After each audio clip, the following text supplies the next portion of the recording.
Welcome everybody to KUAM News Extra. Thanks so much for sticking with us. I'm Jason Salas, and we got a great show for you tonight. We will be talking about a whole bunch of topics, but we lead off with Law Week, and it's that annual time when Guam's legal community gets together and not only celebrates the practice of law and what a wonderful career that provides for so many Guamanians, but it also exhibits the law and the various facilities to the rest of the island. And His Honor, Justice Robert Torres is here, as well as Danielle Rosete, the Clerk of Court. Thank you so much for being with us. Half a day, Jason. It's great to be here on your show again, and thank you for inviting us, as you do every year around Law Week time. Well, wonderfully stated, I would say, Your Honor. And Danielle, very nice to have you. Yes, again, thank you for your continued support. And happy Law Week to the both of you. And what makes this Law Week so distinct, if I may?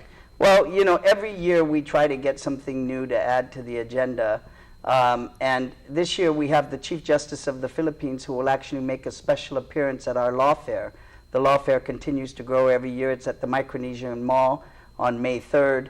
And Chief Justice Serena will make her special appearance around 2:30 p.m. She's actually flying in for a juvenile justice conference that will be happening next week, but made it a point she'll be coming almost straight from the airport to the law fair to be able to make an appearance. And that will be her only true public appearance while she's on Guam. She'll be attending the Juvenile Justice Conference. She's got the Filipino community's 60th anniversary ball that she'll be attending. But this will be a chance for her to be able to say a few words to the general public at the mall. And of course, I have the State of the Judiciary I'm going to be delivering on Thursday. And this year it's going to be in the evening, Thursday evening at 7 p.m., prime time. We wanted to provide an opportunity for more court employees and others to attend rather than the normal time at 10 o'clock where it has been in the past. And, you know, there are a number of topics, serious topics that I think I want to, you know, touch upon in the State of the Judiciary, including examining our criminal justice system and some changes that we need to look at, particularly with regards to individual justice and assessment of the offenders. I think, you know, we've seen, I think, our crime rate continue to skyrocket, and we've got to look at fixing the people and not just filling prisons. And similarly, I think in our juvenile justice, there's a lot of opportunity for us to reform.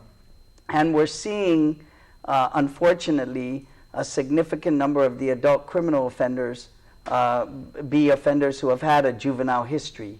And so obviously some of the things we're doing in the juvenile arena don't appear to be working if they're continuing to become career criminals when they become adults. So we've got a number of ideas that we want to launch in the next couple of years, and if not sooner. And so I'll espouse and discuss some of those in the State of the Judiciary. All right. Well, youth, I think, is an interesting angle to take. And Danielle, I'll go to you for this next question, because in the past, in Law Weeks in the past, the Judiciary has also had the mock trial, which has featured, you know, try and get the youth interested in the practice of law, and even like young people at the high school level, to ensure that Guam always has like a thriving legal community. And it's a very, very collegial community, as you would expect it to be, and very positively so. So what types of activities do you have this year? Well, we always have our annual mock trials where we feature our elementary and middle school students from the various schools around the island. We also get our youth involved by joining our art and essay contests.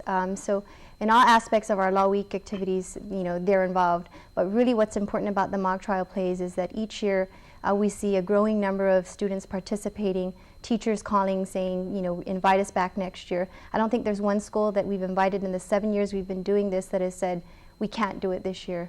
They always partake in it because, of course, the response from the students, just teaching them the roles that you play in an actual courtroom setting, I think is very helpful for them. Many of them understand what the role of a judge is, what the role of an attorney is, what it means when you raise your right hand to take that oath as a witness to tell the truth, because, you know, there may be a time in their life that they may have to come into the court to testify as a witness, or as I tell them when we do our outreach, if you witness something in school and you need to report it, you need to understand what it means when you report it. What does it mean to be a true witness?